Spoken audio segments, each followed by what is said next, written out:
एक पार्टी के दौरान फेमस एक्ट्रेस एन्ना फ्रिट्ज की डेड बॉडी मिलती है। इस डेड बॉडी को हॉस्पिटल के मुर्दाघर में रखवाया जाता है। आगे चलकर फिल्म में दो दोस्त दिखाए जाते हैं। उनमें से एक का नाम इवान था। वो दोनों अपने दोस्त पाव से मिलने आए थे। ये तीनों मिलकर एक पार्टी में जाने वाले थे, लेकिन पाव की शिफ्ट 1 घंटे बाद खत्म होने वाली थी। पाव इसी हॉस्पिटल में काम करता था। फिर बाहर आकर तीनों बहुत शराब पीते हैं। फिर वे तीनों एना के बारे में बात करते हैं। इवान कहता है कि क्या हम एना की डेड बॉडी देख सकते हैं। ऐसा करना पाव के लिए रिस्की था, क्योंकि इससे उसकी जॉब जा सकती थी। एना फ्रिट्ज फेमस एक्टर थी, इसीलिए इवान पाव को बार बार उसे देखने के लिए जिद कर रहा था। पाव दोनों को उस जगह पर ले जाता है जहां एना फ्रिट्ज की डेड बॉडी रखी थी। वहां पर किसी का जाना अलाउड नहीं था।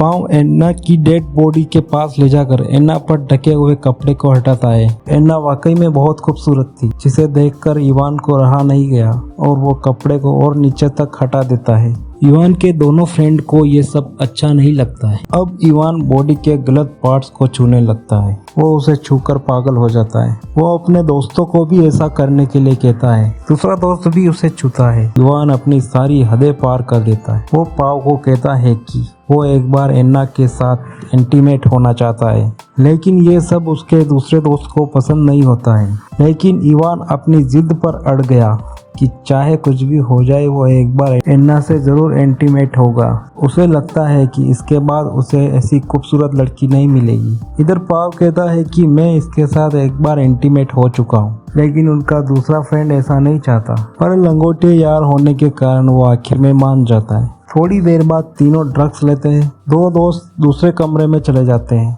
और इधर इवान एना की डेड बॉडी के साथ इंटीमेट हो रहा होता है। इसके बाद पाव भी एना के साथ इंटीमेट होने लगता है। एना को कुछ झटके लगते हैं और उसकी आंखें खुल जाती है। वो अब जिंदा हो गई है, लेकिन पाव फिर भी अपने काम में लगा रहता है। उसको कुछ पता नहीं चलता। थोड़ी देर बाद जब उसको पता चलता है तो वो कूद कर नीचे गिर जाता है और चिल्लाने लगता है। उसके दोनों दोस्त वहाँ पर आ जाते हैं। वो उनको बताता है कि एना जिंदा हो चुकी है। ये सब देख कर वे तीनों घबरा जाते हैं। तीनों ये सोचते हैं कि एना बाहर जाकर सब कुछ पुलिस वालों को बता देगी। इससे घबरा कर इवान दोस्तों को कहता है कि एना को मार देते हैं, इससे किसी को पता नहीं चलेगा। इधर इवान का दूसरा फ्रेंड एना की हेल्प कर रहा होता है। वो एना को वापस कपड़े में लपेट रहा होता है। दूसरा दोस्त एना को वापस मारने वाली बात से सहमत नहीं है। इवान को उसका फ्रेंड कहता है कि तुमने ऐसा किया है तो ये सजा भी तुम ही भुगतोगे। इसी बात से चिढ़कर इवान को गुस्सा आता है और वो अपने दोस्त को मुक्के मारने लगता है। वो उसके चेहरे पर बहुत मुक्के मारता है,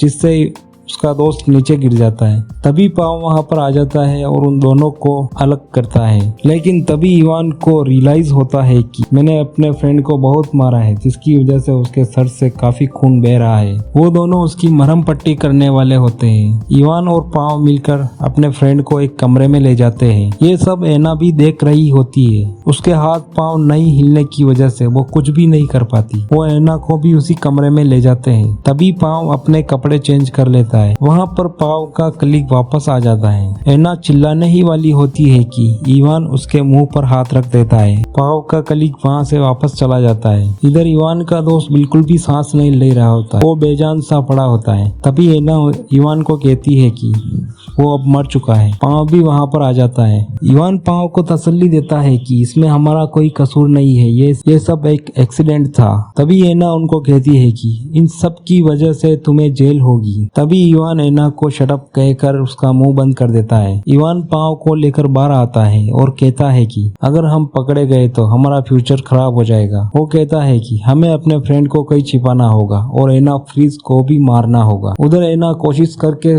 खुद को स्ट्रेचर से नीचे गिरा देती है और इवान के फ्रेंड का मोबाइल लेकर वो किसी को कॉल लगाती है। तभी वहाँ पर इवान और पाव आ जाता है। एना से मोबाइल छीन लेते हैं। इवान पाव को कहता है कि एना ने किसी को कॉल कर दिया है, लेकिन बात नहीं हो पाई है। तभी वो दोनों एना को दूसरी जगह पर ले जाते हैं। उसी वक्त मोबाइल पर वापस रिंग बजती है। दरअसल वो कॉल एना के फादर का था। इवान कॉल रिसीव करता है। तभी एना अपने पापा को जोर से बुलाना चाहती है, पर पाव उसके मुंह पर हाथ रख देता है। दूसरी तरफ इवान ये कहकर फोन बंद कर देता है कि वो मिस्टेक से लग गया था। इवान एना को अंदर लाकर जोरदार थप्पड़ मारता है। एना कहती है कि तुम्हें इसकी सजा जरूर मिलेगी। तभी इवान एक कंटेनर लेने चला जाता है। ताकि उसके मरे हुए दोस्त की डेड बॉडी को बाहर ले जा सके। इधर पाँव भी एना के हाथ पैर बांधने लगता है। तभी एना कहती है कि इसमें तुम्हारा कोई कसूर नहीं है, क्योंकि तुमने कुछ नहीं किया, सब कुछ इवान ने ही किया है, उसने ही तुम्हारे फ्रेंड को मारा है।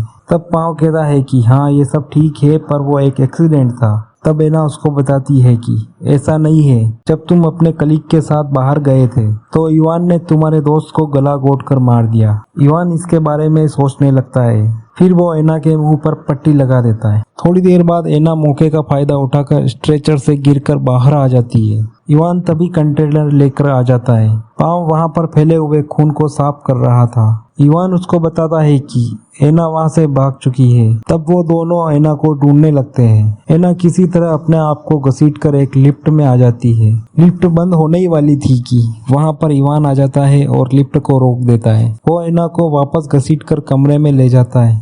बाद में पाँव इवान को कहता है कि तुमने ही अपने दोस्त को मारा है। तब इवान गुस्से में आकर पाँव को कहता है कि हाँ मैंने ही मारा है, लेकिन वो एक एक्सीडेंट था, मैंने उसे जानबूझकर नहीं मारा। पाँव कहता है कि तुमने ही उसका गला घोट कर मारा है। उन दोनों में काफी बहस होती है। तभी वो एना को कैसे मारना है इसका प्लान बनाते हैं। इवान पाँव को एक कपड़ा लाकर देता है और कहता है कि एना को तुम मारोगे। इवान एना को नहीं मारना चाहता, क्योंकि ऐसा करके वो 2 खून अपने सर ले लेगा। इवान पाँव का हाथ पकड़कर एना के मुंह पर कपड़ा रख देता है। एना तभी मर जाती है। एना को वापस स्ट्रेचर पर लेटा देते हैं। इवान अपने फ्रेंड की डेड बॉडी को कंटेनर में रखकर बाहर ले जाता है। इधर पाँव एना की डेड बॉडी को साफ करने में लग जाता है। बाद में उस पे कपड़ा ढक देता है। वो वहां से जाने ही वाला था, पर वो एक बार एना के मुंह से कपड़ा हटाकर उसको देखना चाहता है। जैसे ही वो कपड़ा हटाता है, एना की आंखें अभी खुली हुई थी, यानी वो अभी भी जिंदा थी। तब पाँव एना को कहता है कि तुम चुप रहना और कोई हरकत मत करना।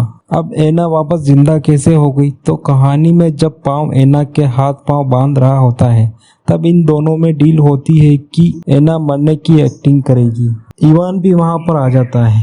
वो थोड़ी देर वहां रुकते हैं। अब वो कमरे के बाहर है। जैसे ही वो वहां से जाने वाले होते हैं, इवान अपना वॉलेट चेक करता है। उसमें उसका आईडी कार्ड नहीं होता है। वो कार्ड लेने वापस कमरे में जाता है। पाँव उसको रोकने की कोशिश करता है, लेकिन वो अंदर चला जाता है। वो अंदर जाकर देखता है कि एना अभी भी जिंदा है। वो गुस्से से पाँव का गला दबाने लगता है, पर पहले से ही अपने एक दोस्त को खो चुका इवान उसे दोस्त को नहीं मारना चाहता। वो उसको छोड़ देता है, लेकिन तभी एना इवान के गले में एक कैंची से हमला कर देती है और वो इवान को मार देती है। पाँव एना को कहता है कि हमने ऐसा प्लान नहीं बनाया था। तभी एना पाँव के पेट में भी कैंची मार देती है। पाँव भी वहीं मर जाता है। इसके साथ ही मूवी यहीं पर एंड हो जाती है। Thank you for watching and subscribe my channel.